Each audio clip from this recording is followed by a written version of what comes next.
Connaissez-vous la Nouvelle Douane ? Ce magasin regroupant 22 producteurs agricoles et viticoles barinois en plein cœur de Strasbourg, ouverte depuis le 12 novembre, elle a été officiellement inaugurée une semaine après. Située à l'angle des rues de l'ancienne douane et du vieux marché à poissons, la Nouvelle Douane occupe 240 m², plus un sous-sol dans un bâtiment classé au patrimoine historique. Il y a du poisson, il y a de la viande, que ce soit du charolais, alors je vais certainement en oublier, du cochon, du mouton, que ce soit du saucisson, que ce soit du foie gras, de la volaille. Il y a également des fruits et des légumes, il y a également, donc poisson, ça je l'ai dit, il y a bien sûr les vins et les eaux de vie. À cela, il faut ajouter de la charcuterie, des produits apicoles, des fromages et yaourts, du pain, des champignons, des escargots et des pâtes. L'idée de départ provient de la ville de Strasbourg, qui s'est naturellement tournée vers la chambre d'agriculture. Les 22 producteurs ont ensuite été sélectionnés selon le type et la qualité de leur production, leur proximité et leur disponibilité entre autres. Tous possèdent une part sociale équivalente dans la SAS. Il y a encore quelques produits qui manquent au magasin. Donc on a déjà rajouté un producteur de choux à choucroute qui va être dépôt-vendeur, donc qui ne va pas être associé dans l'entreprise. On a également un autre producteur d'endives parce que notre producteur n'arrivait pas à fournir au niveau de l'endive. On a comme projet aussi d'avoir un producteur de bière puisqu'on est en Alsace, donc la choucroute et la bière, même si on peut aussi boire du vin blanc. Mais c'est vrai que la bière nous manque pour l'instant dans le magasin et là on est en train de voir comment on peut faire. Mais ce sera plutôt en tant que dépôt-vendeur plutôt qu'en tant qu'associé. Concrètement, le magasin est ouvert du mardi au samedi et en ce moment même le dimanche.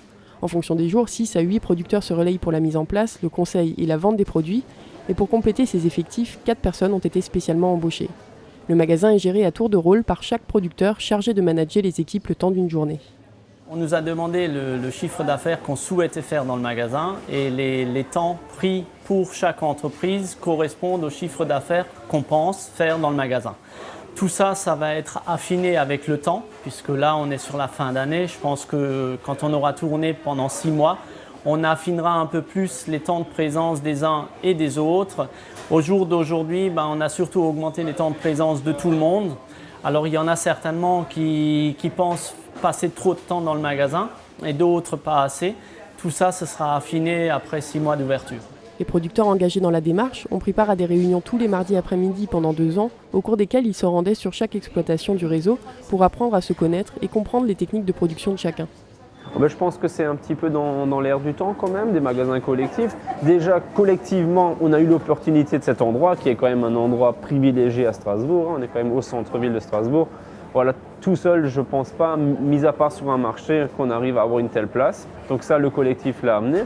Après, je pense que le consommateur aujourd'hui, il aime quand même trouver tous les produits, passant du fruit et légumes, du pain, fromage, toutes les viandes, le vin encore. Je pense que c'est quand même un atout et un avantage pour un tel magasin. Éleveur de charolais, Philippe livre le magasin 2 à 3 fois par semaine. Sur sa ferme, il appliquait et applique toujours la vente directe. Néanmoins, il a tout de même dû adapter sa production depuis l'ouverture de la Nouvelle Douane. Ça demande plus de travail à la ferme en transformation, plus de travail en amont parce qu'il faut avoir les animaux finis. On a plus que doublé le volume vendu en vente directe. Donc il faut s'adapter, il faut évoluer, il faut suivre. Et après toute la partie découpe, production à la ferme, dans notre magasin, qui forcément a pris davantage de travail aussi.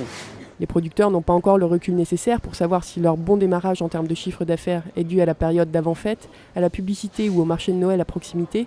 Mais plus qu'une association financière, ce qu'ils mettent en avant, c'est l'aventure humaine qui les relie. Moi, j'aime bien toujours me mettre à la place du consommateur parce que quand moi je vais quelque part, j'attends quelque chose aussi de la personne qui veut vendre son produit. Et moi, je pense qu'il faut absolument se mettre dans cette peau-là, quoi. Donc moi, j'attends qu'aujourd'hui, chacun joue le rôle de bien expliquer, de bien vendre tous les produits, pas juste le sien, tous les produits qui sont là. Ce qui se fait aujourd'hui, tout le monde arrive à vendre tous les produits, même s'il faut encore expliquer, forcément il y a des spécificités qu'il faut qu'on se renseigne. Moi je pense que ça c'est l'important, expliquer, après une belle présentation et essayer de ramener la meilleure qualité possible, quoi. Parce qu'on sait qu'aujourd'hui en Alsace on fait de la qualité, les producteurs savent faire de la qualité, mais il faut la ramener jusqu'au bout, jusqu'au consommateur. C'est une expérience de vie qu'on a certainement qu'une fois dans sa carrière. Et je ne le regrette pas du tout parce qu'on est entre producteurs, on est tous des chefs d'entreprise.